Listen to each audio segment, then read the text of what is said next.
What you have just witnessed is the decisive response of the military to the population's claims over an unjust death at the hands of the armed forces.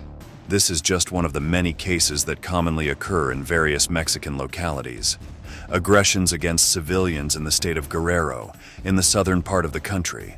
A narco pursuit in Nuevo Laredo culminating in a pitched battle with indiscriminate shootings. Military excesses and extrajudicial killings in Los Reyes, Michoacán.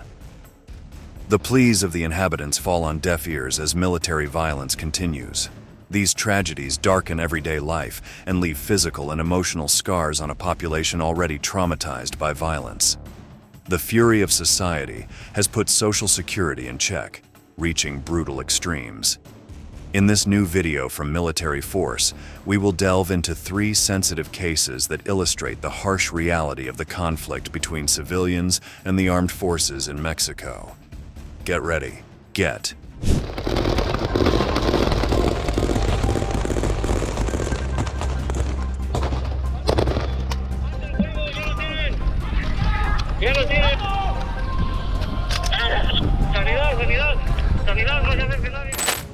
What you are seeing happened in the early morning of July 3, 2020, in Nuevo Laredo, Tamaulipas. Soldiers fired at a van in which people linked to organized crime were traveling. The shots, which were counted in the hundreds and were fired at close range, came from long weapons.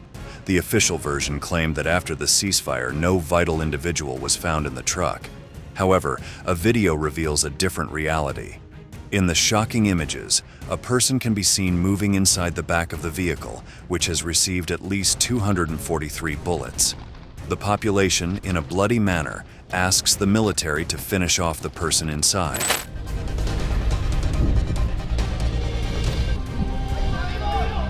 ¡Mátenlo, mátenlo a la verga! This evidence contradicts military statements presented by the authorities, which reported 12 people dead after the alleged confrontation. The video casts serious doubt on the official narrative and raises questions about the conduct of security forces and respect for human rights during operations such as this one.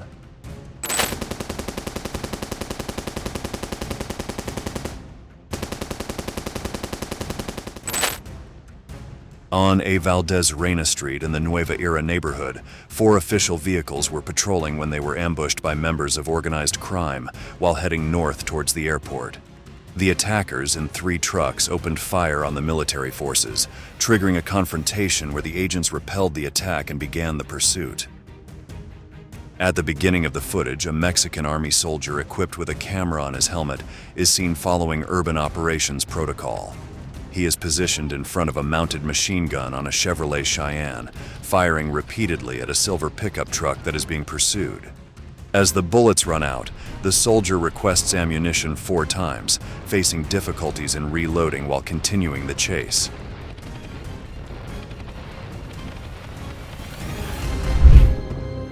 During the chase, 2 of the attacking trucks made a U-turn and fired at the soldiers, leaving one of the military vehicles immobilized. Despite the setback, the other Army vehicles continued to follow the pickup. However, the situation became even more complicated when an Army armored truck hit the truck from behind, causing it to lose control and cross the road barrier, ending up in the wrong direction and on the opposite side of the road.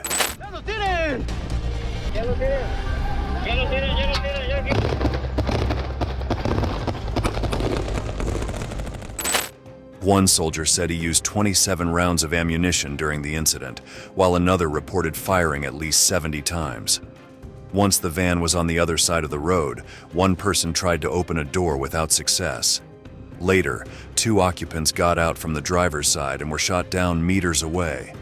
From the initial impact, the Army continued to fire at the fleeing van. Although one soldier requested a ceasefire, this request lasted only a few seconds before the elements began firing again. Indiscriminately, the soldiers continued to open fire.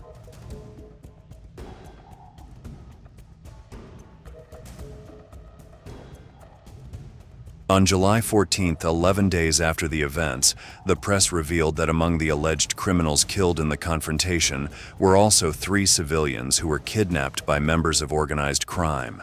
These 3 individuals included a migrant from Chiapas, a university student, and a third person whose whereabouts were unknown.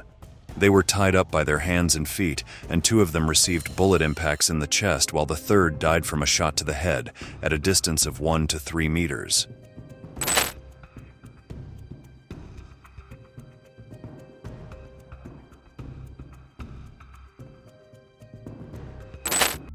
Inexplicably, although there was a huge burst of gunfire, it was later discovered that the bodies found in the vehicle had each died from a single bullet. This raised serious doubts about the exact circumstances of the criminals' deaths, while the victims' relatives filed charges of willful homicide just a week after the events.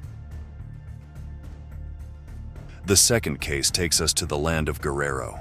Known for its history marked by the presence of organized crime and violence, this town once again becomes the scene of confrontations. What you are about to see was the collective reaction provoked by the atrocious crime of a young boy. Pocas horas, militares atropellaron a un joven que perdiera la vida esta tarde y entonces en represalia están tomando estas medidas. On this occasion, the inhabitants and transporters of Arcelia are involved in an incident that arouses the anger and indignation of the community. It all began with the tragic death of a young man, identified as Miguel Angel N., who was allegedly run over by a patrol car in a community in the municipality of Tlalchapa. Although there is no accurate information about what happened, according to local media reports, the deceased young man was trying to escape when the soldiers attacked him, resulting in serious injuries and being taken to a clinic in Altamirano to receive medical attention. However, he did not survive.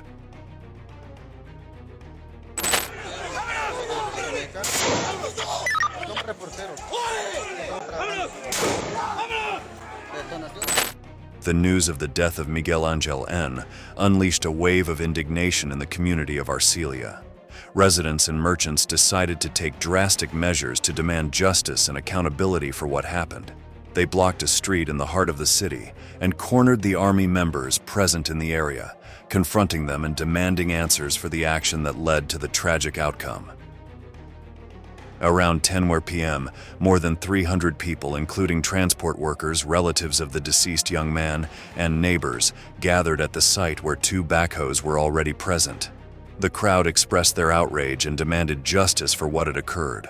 The soldiers, who had fired their weapons both into the air and into the ground to disperse the protesters, managed to withdraw from the scene without any reported injuries or fatalities.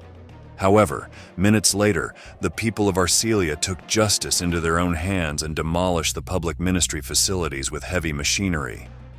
Un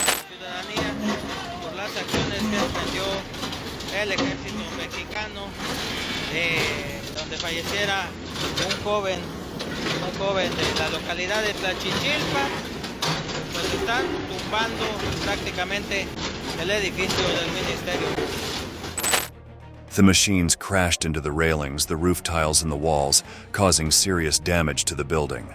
Fortunately, the place was already empty at the time, so no state attorney general's office workers were affected.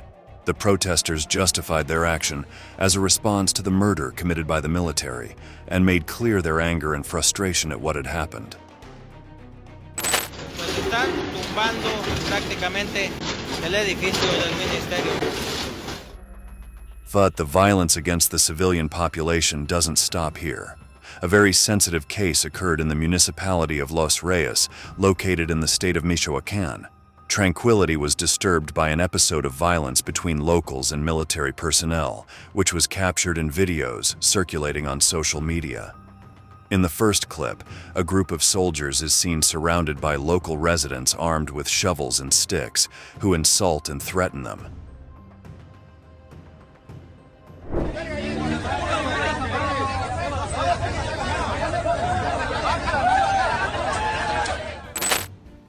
Media reports indicate that the uniformed men had arrested an individual suspected of being a hawk, that is, someone who informed criminal groups about the authorities' movements.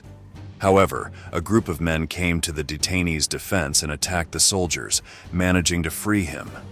The images captured by the local population not only provide tangible evidence of what happened, but also amplify the voice of the affected communities and demand accountability from the authorities. Finally, the population managed to scare away the soldiers. The footage is impressive.